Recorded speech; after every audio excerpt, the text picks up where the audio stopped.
Ladies and gentlemen, welcome to our trigger point guide. We're going to be talking about fascia and trigger pointing. So real quick, what is fascia? It's your hydration system. It runs throughout your entire body, through your organs, through your muscle. It actually encases your muscle too. And it holds up your entire structure as well. It's not your skeleton that does that, it's your fascia. It's through tensegrity. And we have these slings like an X from our toe all the way up to our head. And this is why we have this trigger point guide, because we go through 7 days of detailed trigger points that will most likely release most of your body. There are some trigger points that you'll definitely have to explore, but you get the idea. You basically have a foundation of trigger points to start with, and it's honestly, these are the trigger points I do. They've helped me immensely. Sometimes I explore a little bit, but we're going to teach you how to do that so you can become your own trigger point therapist. So once again, what is your fascia system? It's your hydration system. Like your liver is your energy system, your battery pack, your glycogen storage unit. This is why we recommend having like ice cream before bed, good source, preferably grass-fed, because that's going to cap your liver off so you can sleep through the night without stress, right? So your liver can perform its 500 plus functions that it does. It's an incredible organ, and it also converts inactive T4 hormone to T3.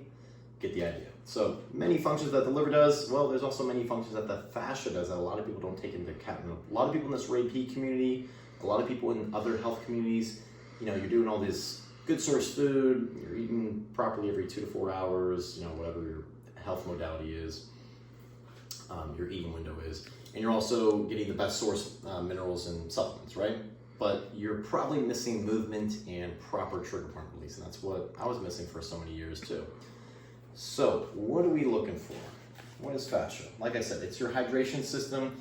It controls about 60-70% of your water supply, and it distributes your water throughout your entire body. It also runs throughout your entire body through your bones, your organs, encases your muscle. And this is kind of an idea. This is a close-up fascia surrounding a muscle in an unembalmed cadaver. All right, so I don't think I showed you guys. This is David Lezondak's Fascia, What It Is and Why It Matters book. Forwards Thomas Myers, Robert Schleep, I don't know, Thomas Findley. I like Thomas Myers a lot. He has the Anatomy Trains book. It's a really good one. This one's a little bit easier to read. I'd highly recommend this book. Very simple, really cool pictures and stuff. There's fascia again. Obviously there's, you know, deep adipose tissue that's fat, superficial adipose tissue that's fat on the top layers. And then what is fascia? Like I said, it runs throughout your entire body. So through that ideology, you want to think of your body as a sling-based system, meaning our sling, our fascia, our muscle connects all the way from our big toe all the way up to our scalp. And so when we're walking, when we're throwing, when we're running, we're sprinting, we're doing these movements, we're activating our slings, they're called. For example, we have a frontal line from all the way here, here, here. And when we walk, if I'm twisting my torso to my left leg is leading forward, I'm going to be activating certain muscles like my hip flexor, my obliques, my pecs, like that, right? And then on the back side, what's going to be happening, opposites, right? There has to be a reciprocating opposite equal effect. So if I'm twisting my left lat is activating, my right glute is activating, and so forth. Obviously, the whole body is activating, but it's a reciprocating effect. And what happens is people get these deep adhesions, these deep-seated calcifications, calcium deposits, which is basically calcium that should be in the bone, but it's actually inorganic calcium getting stored in the soft tissue. That's what's creating that popping, that pain, that stiffness, et cetera, coupled with scar tissue, fibrosis, which is formed from years of trauma, whether that's chemical, physical, emotional stressors, or even just faulty movement patterns, you know. So a lot of this also happens from when we're kids. We're doing bad sports, bad movements, bad PE teachers, bad shoes, backpacks, you know, that's your development stage, and you're just engraving those neuromuscular patterns for a lifetime. And that sucks because you're living a life of stress, and that's what we're going to teach you out of. So that's the fascia, that's the slings. Hope you kind of get an idea. It's like a 101 introduction to slings. Definitely check out functional patterns for more info on that. And obviously we go into a lot of detail on that as well in our videos. I want to show you guys some more pictures to get that better idea of fascia. So look at this real quick. 2 pictures. This is an electron microscope picture showing a healthy collagen network within the fascia. The same area after 3 weeks of immobilization. Note the change in disorganization in the fibers without proper mechanical stimulation. It is as if the collagen grows like weeds rather than a proper garden. So here you can see it's a little bit more fluffy, bouncy, more hydrated, and down here it's just very dry and stiff and almost looks like it's decaying. It's crazy after 3 weeks of immobilization. It's amazing. The body adapts all the time. A world of fibers exists in every nook and cranny. I like this picture the best because it really shows what fascia is like. If you're biting into some steak, you'll see some fascia. It should be moist, it should be hydrated. That's what our fascia should look like. Bounce, jello, ready to go. It's hydrating properly throughout your entire body. You're gonna have mineral balance, electrolyte balance. But most people, like we saw with the last picture, look very dry. You wanna think of like clay. This is why we want a trigger point, because that's the only tool that's gonna really get in there, especially to the bone. That's where we wanna go. Deep, deep layers of scar tissue and calcification and dehydrated clay-like structure. We're trying to re-moisten that clay, remold that clay, right? With a barbell, lacrosse ball, softball, even gua sha helps pretty well. It's not as effective as deep-seated trigger pointing, I think. And then trusty old Theracane. I really like the Theracane. It's affordable and very effective and convenient. And then a boomstick, which is basically like a thicker, heavier Theracane. So once again, that's what fascia looks like. That's what it should look like, hydrated, moist. And then got some more pictures. 1 second. And then you can kind of get the idea of the structure. Yes, we have bones, but fascia is what holds us up. Creates that tensegrity. That's what tensegrity looks like. It's basically holding on to each other, creating a structure. It's kind of more artwork to get an idea of tensegrity. So you get the idea. Once again, fascia holds on to 60-70% of your water, distributes throughout your entire body. And what happens is most people, pretty much everybody, has so many layers of deep-seated adhesions, calcification, scar tissue, waste product buildup like lactic acid. So we need to get in there, we need to move it around with trigger pointing. So how do we do that? I'm gonna give you a little example. Obviously we go into a lot more details with the rest of the videos. If you have the trigger point guide pulled up right now, just for the rest of the videos, you just have to click day 1, day 2, day 3, and so forth, and that's gonna go into more detail on what you should be doing. So softball, or you can use a lacrosse ball if you want, or a barbell even.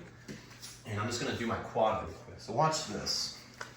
Just gonna lay down, try to never compensate your posture for trigger points, meaning don't round your lower back, I'm going to explain this obviously in the videos with you guys. I'm going to be there step by step, but just be aware of your posture. Don't be having your neck cocked up like this. Try to create a straight line, and then at the same time, try not to take away from your trigger point. Our goal is to go deep to the bone as possible, right? Easy as it sounds, but not many of us can achieve that, because you're gonna find when you start sinking into that, your muscle might tense up or even might shake. If it's pulsing, that's fine.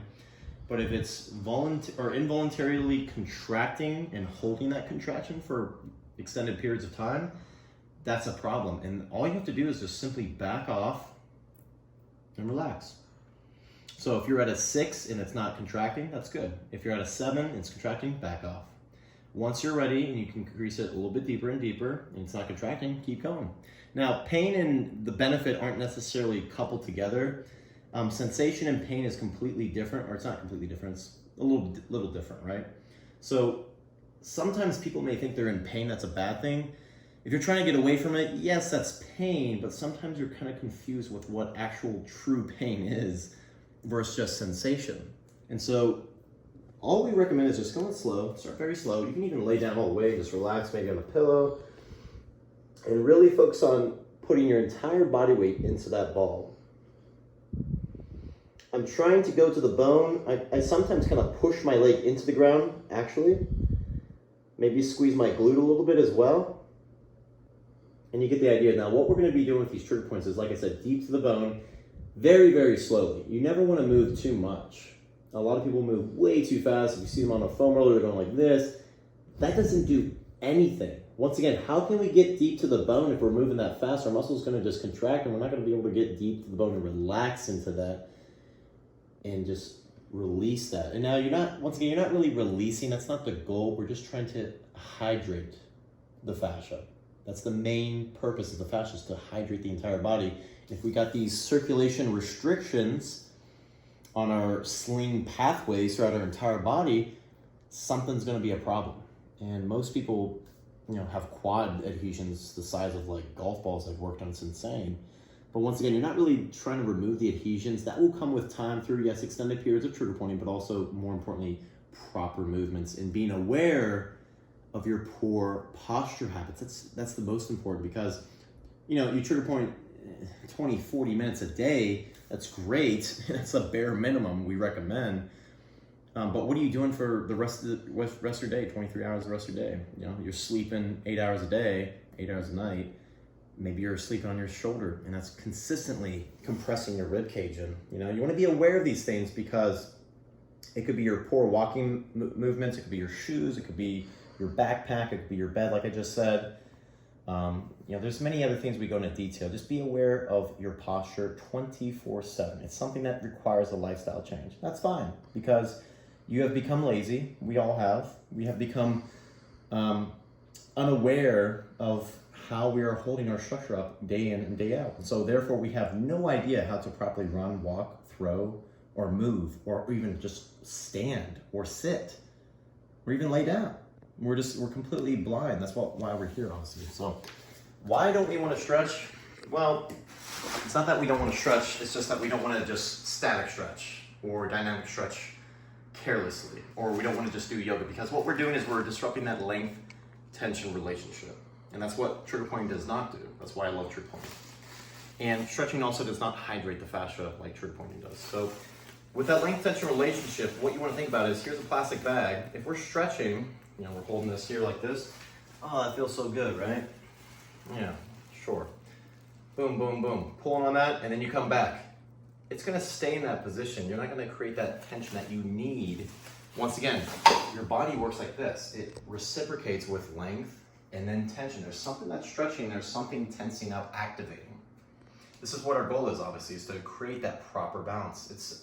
It's virtually impossible to achieve perfectly, but if you watch Functional Patterns, a lot of our videos too, you'll see, you know, there's definitely people changing, transforming, and becoming more aware of their posture, even us, you know, being able to stand properly, understanding what proper posture looks like. A lot of people have no idea. A lot of people think this is normal, right? Having a lordosis and kyphosis. I don't know why chiropractors think that's normal. It's not at all.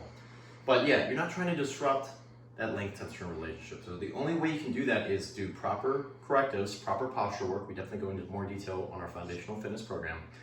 But more importantly, you got to start with the trigger point. This is why we give it away for free, because even before our foundational fitness program, you have to start with a lot of trigger point. We recommend at least 3 to 6 months, 30 to 60 minutes, preferably 60 minutes a day, diligently attacking these spots. We recommend about 3 to 10 minutes each spot. Like I said, deep to the bone, explore, take your time, try to go as painful as you can, but not too painful where you're seizing up. You want to just try to relax into it and breathe very slow, 2 to 6 breaths per minute. All right, so hopefully you guys get the idea, but once again, we don't disregard stretching. Obviously, stretching is very important, but once again, it has to have that tension effect. So if you do proper movements, like we said, walk, run, and throw, you will stretch properly, you will stretch full range of motion, and you will create tension at the same time. And that's way better than just holding a stretch like this or just doing that. You know, you're just flaccid on the other side of your body. You're going to create hyperplasticity, as Nadia Aguilar talks a lot about. So hopefully this was a pretty detailed guide for you guys. If you got any questions, feel free to email us at support@mitigatestress.com, DM us on our Instagram, or just go to our website, check out we have some FAQs and stuff on that as well. All right, see you guys soon.